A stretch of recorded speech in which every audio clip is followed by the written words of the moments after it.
Keberatan muatan besi panjang, viral truk mundur hingga ban depan terangkat, tak ada korban jiwa. Beredar sebuah video yang memperlihatkan kejadian truk standing keberatan viral di media sosial. Video tersebut salah satunya diunggah oleh akun Instagram @kabarnegeri.official.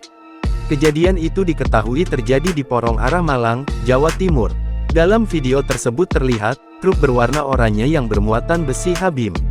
Namun, mobil truk nampak mundur dengan posisi yang tak biasa. Teman tabrak mawon Pak niku, parkir yoga 14.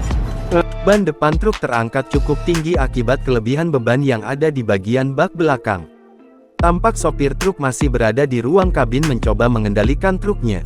Sontak saja, kejadian tersebut pun membuat warga sekitar panik, mereka terlihat mencoba mengejar truk yang sedang mundur itu. Beruntungnya, tak ada korban jiwa dalam insiden tersebut.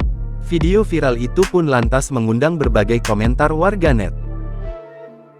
Awas minggir Mas, ana wong teman tabrak mawon Pak niku, parkir yoga 14.